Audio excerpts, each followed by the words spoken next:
Hey folks, this video is going to talk about energy and then some different types of energy. So just kind of the basics for understanding energy. Now first off, energy is kind of this abstract idea. When we talked about forces, you can feel the force. There's no good way to get a sense of how much energy something has unless you're measuring something else. So when we talk about energy, energy is the ability to do work. Now, what that means in physics, to do work, is it means that we're going to change either the position of something, the motion of something, so when we talk motion, we're really talking speed, or the temperature of something.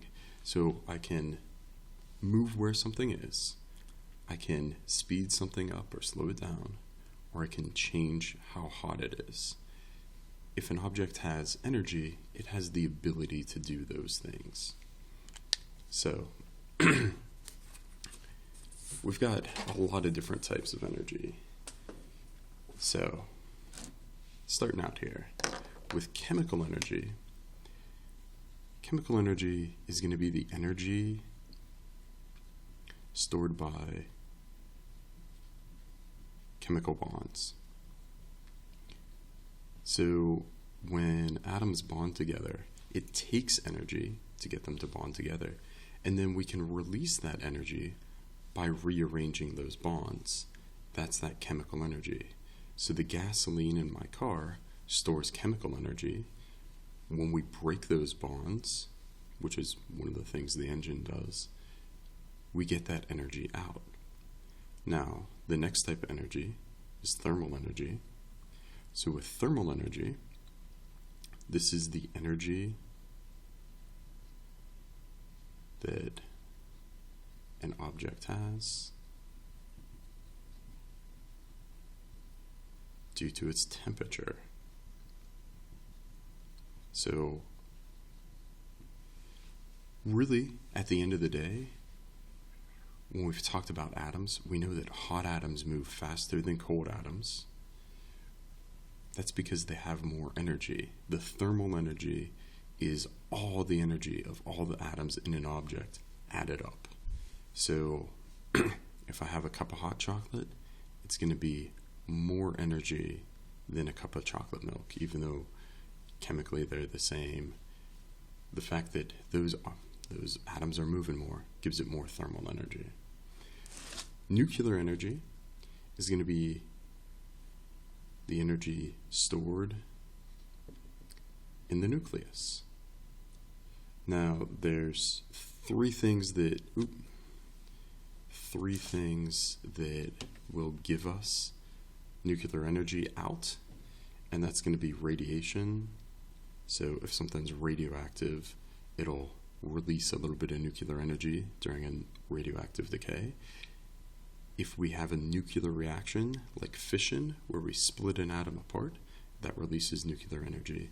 Or if we have a nuclear reaction like fusion, where we take atoms and shove them together and make one big atom, that can also release energy. So down at the nuclear power plant, they take uranium, which is a big atom, they split it into smaller atoms, and that releases nuclear energy. In the sun, in the core of the sun, hydrogen, which is what the sun's mainly made out of, fuses together to create helium. When that happens, it releases energy. So all the energy that we get from the sun starts out as nuclear energy being released. The big ones that we want to talk about, that we're going to focus on a lot in this unit, are going to be gravitational potential energy. So the gravitational potential energy is going to be the energy that an object has based on where it is in a gravitational field. So this depends on how big the object is, its mass. It depends on how strong gravity is. So if we have a stronger gravitational field, we'll get more gravitational potential energy. And it also depends on the height. So, thinking about this, if I have, so I'm just going to draw the floor here. if I have a ball and it's a certain distance up above the floor, so it's a height h above the floor, well, I'd be able to calculate its gravitational potential energy if I know the mass by doing mgh. Well, if I take that ball and I raise it up here to where it's at 2h, well, that's going to have twice as much gravitational potential energy because it's twice as high up. If instead of having, let's say this is a basketball, if instead I've got a bowling ball, which I'm probably not going to be able to draw well, but what else is, okay, it's a one-hole bowling ball. What you going to do? If I've got a bowling ball that's a height h above the ground, that's going to have more potential energy, gravitational potential energy, than a basketball would, because a basketball doesn't have a lot of mass, at least not a lot of mass compared to a bowling ball. So the more mass it has, the more gravitational potential energy. The stronger gravity is, the more gravitational potential energy. The higher it up it is, the more gravitational potential energy. The next one is elastic potential energy. This is the energy stored in a spring. And it doesn't have to be a spring exactly. It can be anything that can stretch or compress. So if I had a rubber band and I stretched my rubber band out, it'd store elastic potential energy. So what's going on with elastic potential energy is if I have a spring, that's me trying to draw a spring, and some mass on here. Well, if I compress my spring, so if I've got my spring like this, so same spring, I just press it in, well, what's going to happen when I release it? It's going to expand back out to the length that it used to have. We can use that to do work, right? Like, that's how like a Nerf gun works.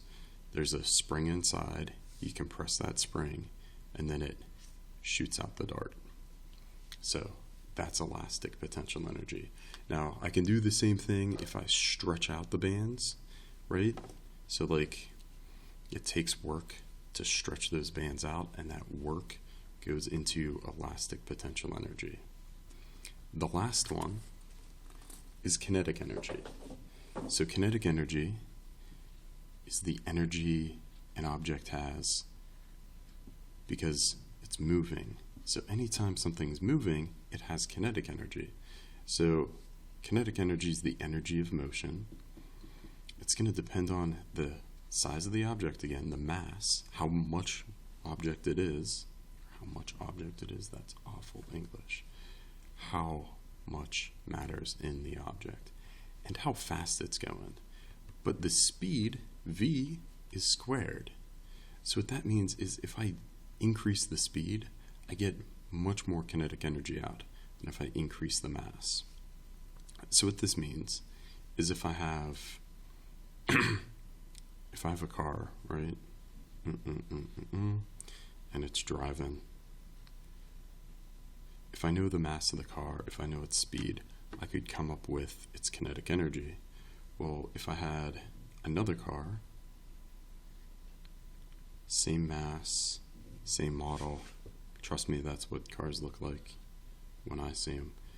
If I'm going twice as fast, this one's going to have a lot more kinetic energy.